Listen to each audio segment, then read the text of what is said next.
사도행전 13장 44절에서 52절까지 한 절씩 교독하여 읽겠습니다.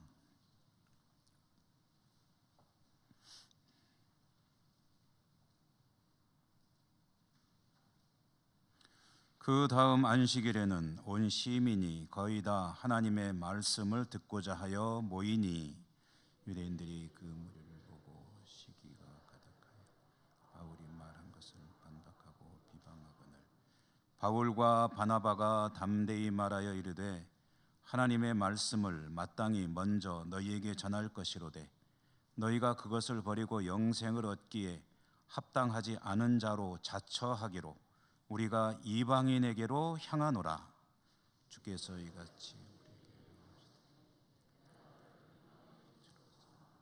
너로 땅 끝까지 구원하게 하리라 하셨느니라 하니 이방인들이 듣고 기뻐하여 하나님의 말씀을 찬송하며 영생을 주시기로 작정된 자는 다 믿더라.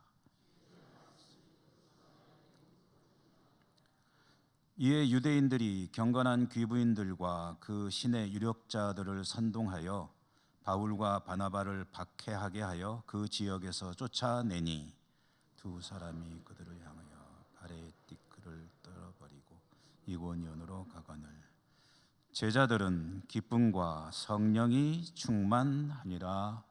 아멘. 주님 은혜가 함께 하시기를 기원합니다. 신약 성경 읽기에 오늘은 122번째로 사도행전은 26번째로 읽었고요. 지금 우리가 읽고 있는 이 대목은 사도 바울 선교팀이 이제 1차 선교 여행을 떠나서 비시디아 안디옥에 이르렀을 때의 이야기를 읽고 있습니다. 지나온 수요일 요 앞에 보았던 말씀은 바울과 바나바가 비시디아 안디옥에 이르러서 선교했던 앞부분의 이야기를 보았죠. 구브로를 떠나서 배를 타고 지중해를 건넜습니다. 버가라고 하는 상당히 큰 도시에 도착을 했는데 이 버가에서는 사도 바울이 의외로 선교 활동을 하지 않고 통과했습니다. 왜 그랬는지 정확히 알 수는 없지만 아마 건강의 문제였을 것으로 보통 추정을 하고 있습니다. 버가를 패스했지만 거기서 쉰 것은 아니고 타우루스 산맥을 험난한 험산줄령이죠. 타우루스 산맥을 넘어서 비시디아 안디옥에 당도했다. 안디옥이라고 하는 도시는 그 당시 굉장히 많았습니다. 자료에 의하면 한 안티오커스가 다스리는 지역 내에 한 12개 정도의 안디옥이라는 도시가 있었다고 하는데 그래서 이제 구분하기 위해서 수리아에 있으면 수리아 안디옥, 비시디아 주에 있으면 비시디아 안디옥 이런 식으로 부르곤 했습니다. 어쨌든 비시디아 안디옥의 당도에서 회당에 들어가 복음을 전합니다. 그때 사람들이 그 말씀을 듣고 다음 안식일에 또 와서 말씀을 전해달라. 이제 그들이 듣지 못했던 새로운 그런 아주 권세가 느껴지는 그런 말씀이었습니다. 그리고 메시아에 대한 이야기였기 때문에 유대인들과 경건한 하나님을 경외하는 사람들은 다시 한번 말씀을 들려주시오 라고 요청을 했고요. 그때 바울과 바나바는 그들에게 이렇게 권고했습니다. 항상 하나님의 은혜 가운데 있으라. 하나님의 은혜 가운데 머무르라. 비시디아 안디옥 회당에 출석하고 있던 유대인과 하나님을 경외하는 사람들, 말하자면 하나님을 믿고 메시아를 기다리는 사람들, 그들이 이 사도 바울이 전하는 복음을 듣고 관심을 보이기 시작했다라는 거죠. 그리고 관심을 보이기 시작했다는 것은 하나님의 은혜가 그들 가운데 임하기 시작했다는 뜻입니다. 복음에 관심을 보인다는 것은 말씀을 말씀이 귀에 들어오기 시작했다는 얘기거든요. 이게 안 들어오면은 잠만 오거든요. 여러분 그러시죠? 물론 어마어마하게 피곤해서 잠만 올 때도 있어요. 사실 육신이 약하니까. 그렇지만 말씀이 안 들어오면은 그러면 이제 머릿속으로 자꾸 딴 생각하게 되고, 그리고 이제 졸리고 지루하고, 오늘따라 설교가 왜 이렇게 길어? 그러고, 그리고 빨리 가야 되는데 이런 생각만 듭니다. 그러나 말씀이 들어오기 시작했다는 얘기는 그 은혜가 임하기 시작했다. 은혜가 임하기 시작했기 때문에 저 말씀을, 저 사람 하는 이야기를 또 들어야 되겠다. 이게 뭐가 있다라는 것을 이제 생각하기 시작했고, 그래서 다시 들려달라고 요청을 한 것입니다. 그렇게 그 말을 들은 바울과 바나바가 그들에게 권고한 내용이 뭐냐 하면 항상입니다. 항상 하나님의 은혜 가운데 있으라. 은혜 안에 머무르라. 이 말은 무슨 얘기입니까? 은혜는 누가 주십니까? 하나님이 주십니다. 근데 그 주시는 하나님의 은혜 가운데 머무는 것은 내가 하는 일입니다. 물론 하나님께서 상황도 만들어 주시고 여건도 만들어 주시고 이런 여러 가지 일들을 만들어 가시지만, 그러나 결정적으로 은혜 가운데 머물기 위해서 그 일을 해야 될 사람은, 책임은 누구에 있냐면 나에게 있는 겁니다. 성도는 받은 은혜를 잃어버리지 않고 유지하고 그 은혜 가운데 머무는 일에 힘써야 한다. 은혜를 받은 것은, 받기 시작하는 것은 더할 나위 없는 축복이지만 그 은혜를 다 상실해버리면 그 일은 신앙 여정에 있어 하나의 추억으로 남게 되겠죠. 그래서 가끔 그런 얘기도 하잖아요. 나도 옛날에는 말이야. 옛날엔 뭐 어땠다는 겁니까? 옛날엔 기도도 열심히 하고 봉사도 열심히 하고 나도 한때는 가슴이 뜨거운 때가 있었는데 요새는 조금 식었지. 여러분 그거 좋은 얘기 아닙니다. 그런 얘기 하는 거를, 과거에 은혜 받았던 거를 자랑스럽게 얘기하는 것은, 그건 지금은 어떻다는 소리입니까? 중요한 건 지금이죠. 과거에는 조금 은혜를 못 받았다 할지라도 지금 내가 은혜 가운데 거하는 게 중요한 거지, 옛날에는 나도 괜찮았는데 말이야, 근데 지금은 좀 그렇다는 것은 사실 부끄러운 이야기죠. 은혜 가운데 거하기 위해서 그 성도의 책임이라는 것은 그의 노력이 필요하다는 이야기입니다. 우리 신앙의 양대 기둥이 무엇입니까? 말씀과 기도 아닙니까? 하나님의 말씀을 정말 사모하는 마음으로 부지런히 읽고 연구하고 또 공부하고 배우고 듣고 암송하고, 그리고 기도하는 일에 최선을 다하고, 기도할 여건이 안 된다라고 생각이 되면, 그러면은 시간이 될 때 틈틈이 기도하는 것도 훌륭한 기도입니다. 길을 가다가 잠깐이라도 생각나는 게 있으면 기도하고. 자, 이렇게 두 가지 일에 힘쓰는 믿음의 삶이 되어야 한다는 것. 그리고 이제 오늘 이어지는 말씀에 보면은 다음 안식일이 되었습니다. 더 많은 사람들이 회당으로 몰려왔습니다. 처음 듣는 놀라운 소식이었기 때문에 그들이 회당으로 몰려와서 말씀을 들을 때에 회당이 꽉 찬 거죠. 말하자면 회당이 이제 사람들로 가득 차니까, 그러니까 좋았을까요? 안 좋았을까요? 그런데 오늘 말씀에 보면은 좋아한 사람들 이야기는 별로 안 나오고 안 좋아한 사람들 이야기가 말씀이 이어지고 있습니다. 오늘 말씀 45절에 보면 유대인들이 그 무리를 보고 시기가 가득하였다라고 합니다. 시기가 가득하였다. 여러분, 시기가 가득한 것은 좋은 일이 아니죠. 그러니 시기가 가득한 그 동기로 그 다음에 이어지는 행동은 어떤 행동이 나올까요? 좋은 행동이 이어질까요? 아니면 안 좋은 행동, 악한 행동이 나올까요? 좋은 행동을 할 리가 없죠. 그래서 오늘 말씀에 보면은 그들이 시기가 가득하여 무슨 일을 했느냐 하면은 바울이 말한 것을 반박하고 비방했다. 듣는 사람들은 야, 저거 새로운 그런 못 들어본 이야기네, 한번 다시 듣고 싶어요 라고 해서 많은 사람들이 몰려와서 그 말씀에 귀를 기울이고 있을 때 일부 유대인들이겠죠. 유대인 지도층일 겁니다. 그 회당을 이끌어가는 사람들, 이 사람들은 그 상황을 보고 시기가 가득하여 바울이 하는 말을 이제 꼬투리 잡기 시작하는 거예요. 그래서 반박했다는 것은 이제 그게 아니다라고 이야기를 하고, 비방했다는 것은 헐뜯었다라는 이야기입니다. 자, 이걸 뒤집어 보면 어떻게 되나요? 그들이 사도 바울을 비방하고 헐뜯은 이유가 무엇이었습니까? 시기가 가득하여.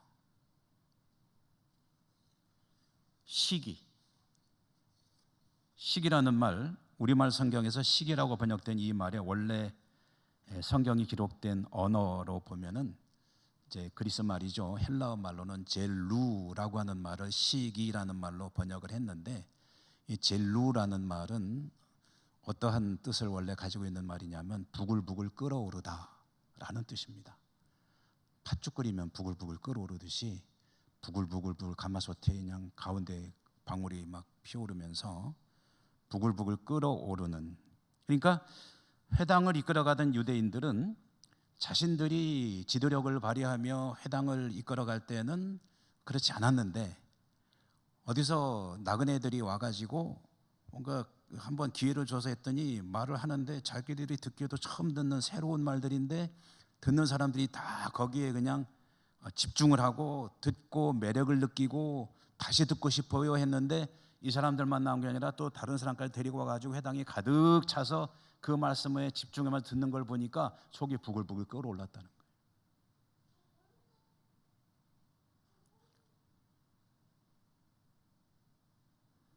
분노했다는 거죠. 여러분, 뭐 분노하는 게 꼭 나쁜 건 아닙니다. 분노가 필요할 때가 있습니다.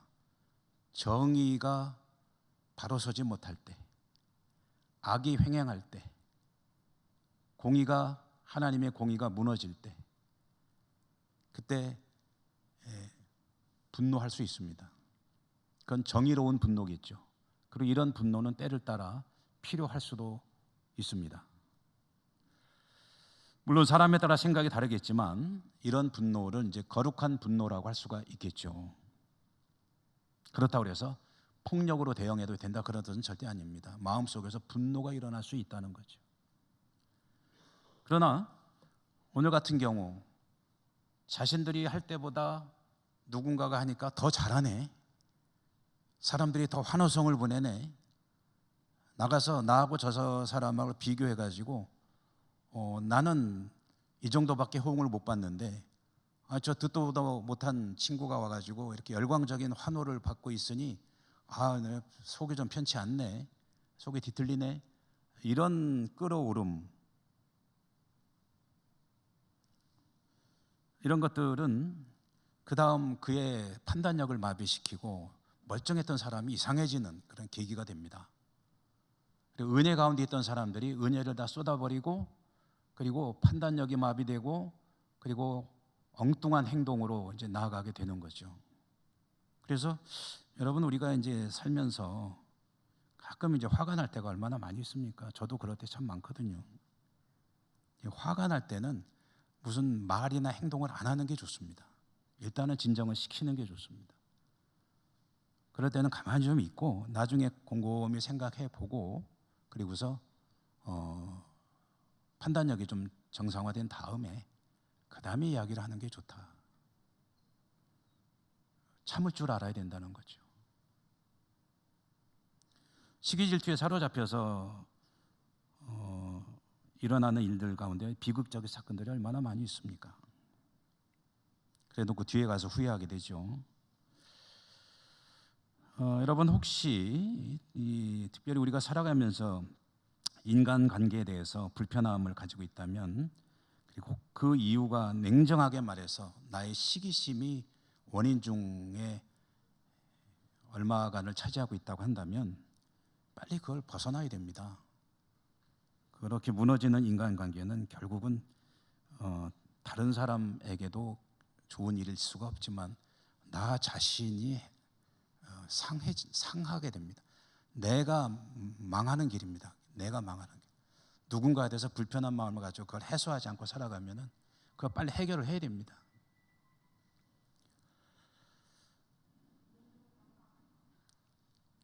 자, 그러면 어떻게 시기로부터 벗어날 수 있느냐 하는 것은 오늘 이어지는 말씀을 보면 알 수가 있는데요.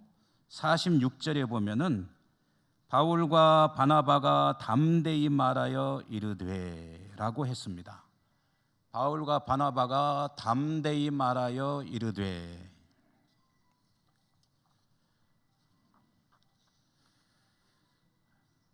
여기서 담대히라고 번역된 이 말은 제가 이제 다른 성경 번역을 좀 보니까 새로 나온 새 한글 성경이라는 번역 성경이 있거든요. 그 새 한글 번역 성경에서 보니까 담대히를 거리낌 없이라고 번역을 했습니다. 거리낌 없이. 그러니까 바울과 바나바가 거리낌 없이라는 말은 이 사람들의 행동에 대해서는 신경을 끊었다. 신경 안 썼다. 이 사람들은 뭐라고 하든 나는 내 일에 집중하겠다 라고 이제 반응을 했다는 거죠. 자신들이 해야 될 일에 집중했지 누군가가 시기 질투로 시비를 걸어오는 것에 마음을 빼앗기지 않았다.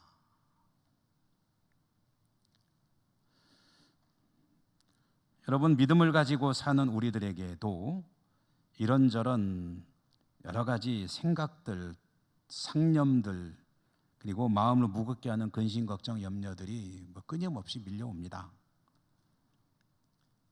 이런 것들이 깨달아질 때 우리는 하나님이 우리 삶의 주인이고 생각까지도 다 살피시는 분이라고 한다면 뭔가 부딪혀오는 것들을 어떻게 해석하느냐 하는 것은 굉장히 중요한 자세입니다. 여러분들 어떻게 하시는지요? 이것은 100% 그렇게 대응을 하지는 못하지만 저는 그렇게 하려고 노력합니다. 뭔가 마음에 부딪혀오는 생각들이 있으면 요거는 이제 기도 제목을 주시는구나. 하나님께서 기도하라는 사인이로구나. 그것이 좋은 생각이면은 감사할 일이고 마음을 무겁게 하는 일이면은 하나님께 기도할 일이로구나. 그렇다고 또 100이면 100가지를 다 기도하고 있느냐, 잊어먹으면 못할 때도 있죠. 그렇지만 메모해놓고 기도할 때도 있고 마음속에 간직하고 기도할 때도 있고 그런데요, 믿음의 사람에게는 어떤 것이든 자신의 감정이나 판단으로 일에 대처하기보다는 먼저 하나님께 그 부딪혀오는 문제들을 가지고 나가는 자세가 요구가 됩니다. 그것이 참 좋은 습관이 됩니다. 그리고 그런 습관을 몸에 배게 하면은 그게 바로 쉬지 않고 기도하는 일입니다. 무엇이든지 하나님께 기도하는 거거든요. 그렇게 살 수만 있다면 정말 그 삶 자체가 좀 쉬워지고 그리고 평화가 잘 안 깨집니다. 이런 자세를 하나님 앞에서 표현하는 말이 겸손입니다. 겸손. 그리고 온유도 그런 뜻입니다. 온유. 온유라는 것은 성품이 아주 부드럽고 좋아서 화를 안 내는 사람을 온유함이라고 말할 수도 있겠지만 성경이 말하는 온유함의 핵심은 뭐냐면 하나님께 절대적인 순종으로 살아가는 것이 온유함입니다. 그래서 우리 주님께서 말씀하시는 8가지 복, 심령이 가난하고 애통하고 그리고 온유한 자라고 할 때 그 온유함은 하나님의 말씀에 절대적으로 순종하는 사람이 땅을 기업으로 받는다. 여러분의 삶이 나의 감정이 아니라 하나님의 계시의 말씀에 의지하는 그런 삶이 되시기를 축복합니다. 바울과 바나바가 시기하는 무리들의 악한 행동에 반응하느라고 힘 빼지 않았습니다. 여러분, 기분 나빠가지고 그거랑 싸우려고 하다 보면은요, 그러면 나도 손실이 만만치 않습니다. 그리고 이겨봐야 통쾌한 것 같은데 하나도 기분 안 좋습니다. 지는 게 기분이 좋습니다. 지는 게. 바울과 바나바는 그들과 상대하지 않고 그들을 이기려고 하지 않고 그 대신 자신들이 할 일에 집중해서 힘 빼지 않았고요. 다만 시기하고 비방하고 헐뜯는 이들을 향해서 이렇게 외쳤습니다. 하나님의 말씀을 마땅히 먼저 너희에게 전할 것이로되 너희가 그것을 버리고 영생을 얻게 합당하지 않는 자로 자처하기로 우리가 이방인에게로 향하노라. 조금 풀어서 말해보면 이스라엘에게 먼저 가라는 주님의 명령이 있으시기에 너희 유대인들에게 복음을 전했는데 너희들이 거부하니 이제 우리는 이방인에게로 가서 복음을 전하겠다 라고 선언을 한 것입니다. 자, 여러분, 여기서 이제 유대인들의 모습에 대해서 좀 이야기를 잠시 오늘 나누려고 합니다. 하나님께서 사람을 지으셨죠. 사람을 지으시고 주신 최고의 선물이 무엇일까? 그것은 자유의지일 것입니다. 자유의지. 코에다 생기를 불어넣으시고 생명을 주셔서 이 호흡이 코에 머무는 동안 살아간다라는 어떤 의미가 있는데, 생명을 주셔서 영적인 존재가 되게 하신 하나님께서 인간에게 주신 최고의 선물, 그것은 자유의지를 주신 것이다. 제가 언젠가 말씀을 전해드렸습니다만 이 자유의지를 주시는 하나님의 생각이 뭐냐면은 그 인간에 대한 존중입니다. 인간을 하나의 기계 부속품이나 어떤 로봇 같은 존재로 여기지 아니하시고 스스로가 생각하고 판단해서 결정할 수 있는 그런 능력을 주셨다. 이게 신의 성품을 담는 거거든요. 스스로 생각하고 스스로 판단하고 스스로 결정할 수 있는 능력. 근데 우리는 간혹 그런 질문을 던집니다. 왜 자유의지를 주셔가지고 나를 이렇게 머리 아프게 하시냐고. 그렇게 질문 안 했을지 몰라도 이런 질문을 좀 해보신 분들이 계실 거예요. 내가 죄 지을 때 왜 그냥 뒀냐고. 이 손으로 죄를 범하려고 하면은 손으로한테 탁 쳐가지고 선생님들이 자들 들고 다니다가 한 대 탁 때리듯이 하나님 이 손이 죄를 범하면 손으로 한 대 탁 때려서 죄를 못 짓게 해주시지. 눈으로 죄를 범할 것 같으면 눈에 안질이 생겨서라도 죄된 것을 보지 말게 하시지. 마음으로 생각으로 죄를 범하면은 그러면 마음을 감찰하시는 하나님께서 그런 생각을 좀 깨끗이 빨아 주셔가지고 세탁해 주셔가지고 그런 생각이 안 들게끔 해주시지. 왜 그냥 놔둬가지고 죄를 지어서 내 삶이 이렇게 내 마음이 죄책감이 가득 차게 하시고 나를 힘들게 하시느냐. 하나님 좀 그렇게 좀 하시지.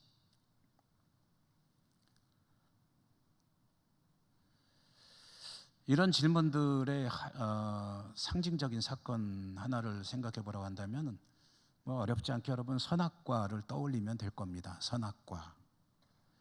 선악과에 관련해서 이런 질문들도 역시 한 번쯤은 다 해보죠.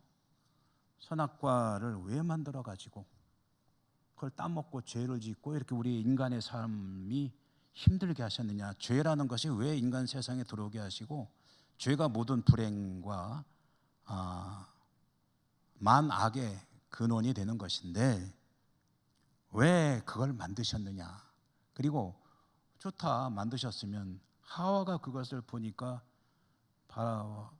보암직도 하고 먹음직도 한지라 할 때 그때 하와가 그걸 바라볼 때 갑자기 눈이 콕 찔리듯이 아파가지고 쳐다보지도 않게 해주시지. 그거 보면서 계속 호기심 가지고 그 밑에서 뱅뱅 돌다가 결국은 따먹게 만들었느냐. 손 내밀 때 아까 말씀드렸지만 막대기를 탁 때려가지고 손목에 문제가 생겨가지고 손 들지도 못하게 만드시지. 자, 여러분, 왜 하나님은 그렇게 인간의 죄를 짓때 방치해 두셨다가 너 따먹었네 그렇게 참 그런 상황을 만드시느냐. 이게 이제 상징적인 사건 아니겠습니까? 내 삶과도 연결이 되는 거죠. 여러분 말씀드렸잖아요. 하나님은 모든 여건을 만들어 주십니다. 길을 다 열어 놓으십니다. 얼마든지 갈 수 있는 선택지들이 많이 있음에도 불구하고 네가 결정하는 거야. 자유의지를 주셨다는 거죠. 프로그래밍 되고 어떤 소프트웨어를 심어가지고 하나님께 작동하도록 명해 놓으신 로봇들이 그렇지 않습니까? 그런 기계처럼 돌아가는 존재가 아니라 스스로 생각해서 판단하고 결정할 수 있는 존재로 만들어 주신 것은 하나님께서 사랑하시고 존중하신다는 증거다. 가장 확실한 증거다. 그 대신 인간에게 책임도 요구하십니다. 자유를 주셨으니 책임도 요구하시는 거죠. 하고 안 하고는 너의 결정인데 그 대신 책임도 결국은 너가 져야 되는 것이에요.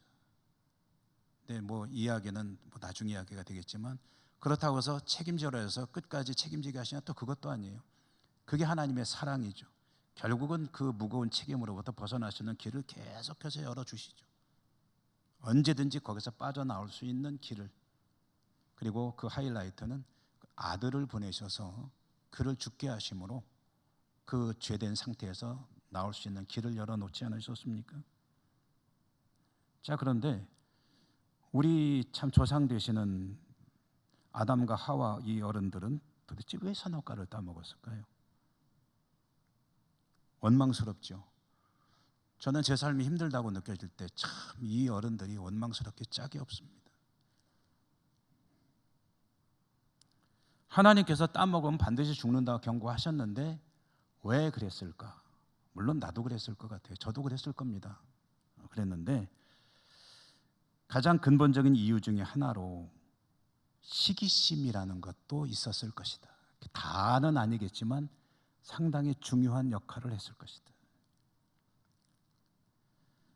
마귀가 하와를 유혹할 때 하는 말을 여러분 한번 들어보십시오. 마귀가 하와를 향해서 이렇게 말을 했습니다. 창세기 3장 4절과 5절인데요. 뱀이 여자에게 이르되 너희가 결코 죽지 아니하리라.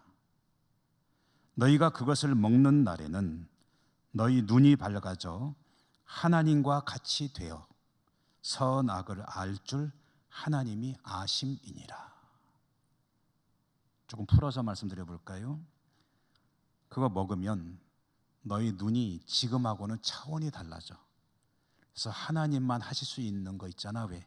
선과 악에 대해서 아는 것. 그것을 너희들도 알게 돼. 하나님은 그게 싫으셔. 그래서 먹지 마라고 한 거지. 그거 먹는다고 진짜로 죽을까? 안 죽어요. 걱정 마세요. 근데 결코 죽지 않는다는 이 말은 반만 맞는 것 같이 보이는 그런 말씀이기도 합니다. 왜 그렇습니까? 당장 죽지는 않거든요. 먹는 순간 온몸에 독이 확 퍼져가지고 푹 쓰러져가지고 심정지가 와서 죽느냐 하면 그거 아닙니다. 그거 아니고 멀쩡하게 살아있어요. 그리고 오히려 자기가 벗었다는 것이 부끄러운 것도 알게 돼요. 그러니까 이 안목도 차원이 달라집니다. 생각도 바뀝니다. 그러니까 그동안에 살아오던 아담과 하와는 다른 정말 똑똑한 사람이 되는 거예요. 그런데 하나님께서 말씀하신 죽음의 실체는 무엇이냐면요, 거기서 심정지로 쓰러져서 갑자기 호흡이 끊어지고 뇌파가 정지되고 생물학적으로 죽는다는 이야기가 아니고 하나님과 분리될 수밖에 없는 존재가 된다. 너하고 나하고 이제 상관없어. 너하고 나하고가 이제 내가 너희 하나님, 너는 내 자녀였는데 이제부터는 너하고 나하고는 관계가 끊어지는 거야. 이게 죽음. 인간에게는 이게 죽음이거든요. 생명의 주인 되시는 하나님으로부터 떨어져 나와야 되는, 그게 그 분리, 그것이 바로 죽음이거든요. 왜냐? 인간은 하나님을 떠나서는 살 수가 없거든요. 그러니까 마귀 사탄의 속임수는요, 전형적으로 맞는 것처럼 보입니다. 맞아요. 어떻게 보면 맞는 말이에요. 그런데 그 속에 교묘한 속임수가 있는데 그 속임수의 핵심은 뭐냐면은 생명을 끊어버리는 것입니다. 하나님과 관계를 단절시키는 것이 그 핵심이에요. 믿음을 가지고 살아가는 우리들에게 마귀가 계속 속삭이는 그 요점이 뭡니까? 하나님을 떠나라는 거거든요. 하나님으로부터 당장 떠나기 곤란하니? 그러면 우선 조금 멀어지는 것부터 시작해. 조금씩 멀어지다가 나중엔 부담 없이 떠날 수 있을 거야. 그거예요. 그러니까 조금씩 멀어지기 시작하면은 정말 나중엔 부담이 없어집니다. 그리고 떠나게 됩니다. 너무나도 가슴 아픈 일이죠. 아무리 얘기해도 그게 잘 안 통한다는 게 문제죠. 멀어지면 안 된다고 아무리 얘기해도 지금 내 형편이, 내 사정이. 여러분, 선악을 알게 된다는 것의 의미도 한번 생각해 볼 필요가 있습니다. 선악을 아는 게 왜 나쁜 거죠? 선악을 분별하면은 악은 멀리하고 선만 하면은 더 좋은 삶으로 나갈 수 있는 거 아닙니까? 그럼 여기서 선악을 안다는 것의 의미가 뭐냐 하는 것을 좀 생각을 해볼 필요가 있는데요. 선과 악의 기준은 절대적으로 하나님께 있습니다. 그런데 그 기준을 아담과 하와가 가져온다는 겁니다. 이제는 선과 악은 내가 결정할 거야. 하나님께서 결정하시는 대로가 아니라 내가 결정해서 이거는 선하고 이건 악하고, 그래서 내 결정에 따라 사는 삶을 추구할 거야. 이게 선과 악을 알게 되는 결과입니다. 이것도 말이 틀린 말은 아니에요. 맞는 말인 것 같습니다. 그런데 하나님처럼 선과 악을 존재가 된다는 것이 절대 선과 절대 악, 하나님 기준에서의 선과 악이 아니라 문제는 자기 입장에서 선과 악을 판단하기 시작한다는 거예요.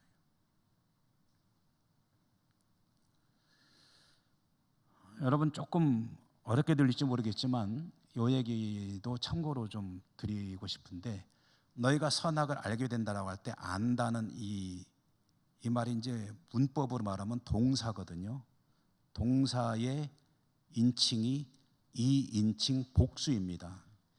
그러니까 이 말을 풀어서 이게 무슨 얘기냐면, 하나님께서 선과 악을 아시는 것처럼 하와, 아담, 너희들 각자도 각자의 판단에 따라서 선과 악의 기준을 가지게 될 거야. 그래서 하나님처럼 될 거야 라는 이야기를 사단이 하는 거거든요. 그리고 이 속에 어떤 뜻이 들어있냐면, 자기들 입장에서 유리한 것과 불리한 것을 구분할 줄 알게 된다는 뜻입니다. 쉽게 말하면, 자, 여러분, 우리 인생이 뭐 당연한 이야기겠지만 나에게 유리한 쪽으로 가고 불리한 것은 피하는 것은 그건 인지상정이죠. 그게 뭐 또 나쁘다고 할 수 있느냐라고 말할 수 있을 터인데, 요게 이제 어디에 들어가면 문제가 되냐면은 하나님과의 관계 속에서 유리함과 불리함을 알게 되기 시작했다. 그게 선악을 알게 한다는 말 속에 들어있는 마귀의 속임수입니다. 핵심이에요. 자, 여러분, 내 인생에 무엇이 유리한 것인지 불리한 것인지를 아는 것이 좋으냐 나쁘냐, 이것은 일률적으로 말하기는 곤란한 문제이지만, 하나님과의 관계 속에서 이 하나님의 말씀이 명령이 나에게 유리할까 불리할까를 따지기 시작한다는 것은, 그것은 참으로 불행한 일입니다. 전에도 제가 한번 말씀드린 적이 있는 것 같은데요, 하나님과의 관계 속에서 우리들이 가져야 될 자세는, 가장 바람직한 자세는 뭡니까? 순종이죠. 말씀드렸잖아요. 겸손, 온유로 표현되는 하나님의 말씀과 뜻에는 전적으로 순종하는 것. 그런데 하나님과의 관계 속에서 유리함과 불리함을 계산기를 두들겨 보게 되면 그것은 그에게는 참 불행한 일입니다.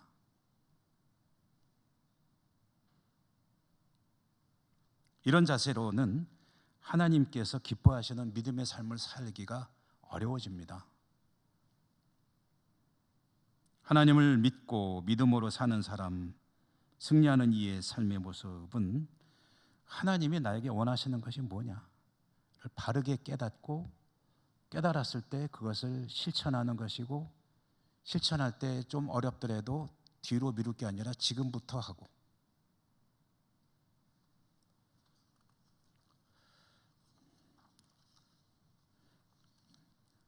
그런 자가 복이 있다. 그가 바로 천국 시민이다 라는 것이 산상수훈의 내용입니다. 여러분, 이렇게 하나님께서 원하시는 바에 전적으로 순종하는 삶을 사는 사람들이 어떤가 하고 보니까 52절과 오늘 말씀에 51절과 52절에 보면, 제가 한번 읽어드릴게요. 50절부터 읽어드릴게요. 이에 유대인들이 경건한 기부인들과 그 신의 유력자들을 선동하여 바울과 바나바를 박해하게 하여 그 지역에서 쫓아내버렸습니다. 두 사람은 그들을 향하여 발에 티끌을 떨어버렸습니다. 그리고 이고니온으로 출발했습니다. 이때 제자들은 기쁨과 성령이 충만하니라. 얼마나 속이 상할까요?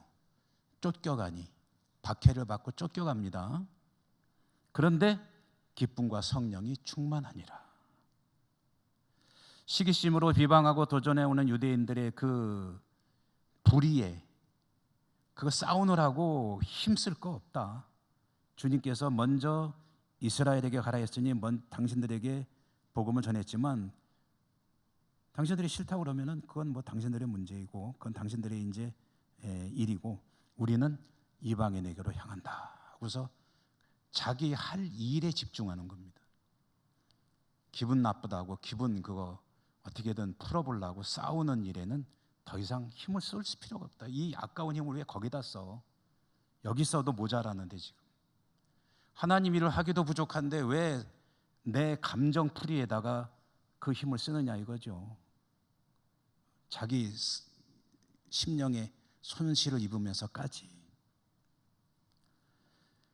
이 두 사람은 악한 행동 때문에 마음 상하지 않고 그들을 상대하는 일에 힘 빼지 않고 성령의 인도하심에 따라서 복음 들고 다음 선교지를 향해 출발할 때 기쁨이 충만했다. 성령이 충만했다. 왜냐? 이게 승리거든요. 이게 꼬리를 빼는 게 아니고 도망가는 것도 아니고 주의 명령에 따라서 이 복음을 들을 사람이 기다리는 것으로 나는 간다. 이거 승리의 기쁨입니다. 여러분, 믿음 생활을 하다 보면 얼마나 많은 도전들이 있습니까? 악한 영의 역사들이 그중에 또 많이 포함되어 있잖아요. 그렇게 일이 벌어질 때 그럴수록 거기에 감정적으로 휩쓸리지 말고, 싸우지 말고, 대응하지 말고, 더 어디에 힘쓰라고요? 믿음의 주요 온전케 하신 이인 예수를 바라보자. 믿음의 원조가 되시는 주님을 바라볼 때 성령님의 인도하심에 따라 승리하는 길로 나가게 될 줄로 믿습니다. 기도하겠습니다. 하나님 감사합니다. 오늘도 저희들이 말씀을 들었습니다. 바울과 바나바, 그들이 또 악에 대해서 어떻게 대처하는지, 그 모습이 우리의 믿음의 삶 가운데서도 이루어지기를 원합니다. 성령께서 음성을 들려주실 때마다 승리하는 저희들 되게 해 주옵소서. 예수님 이름으로 감사하고 기도드립니다. 아멘.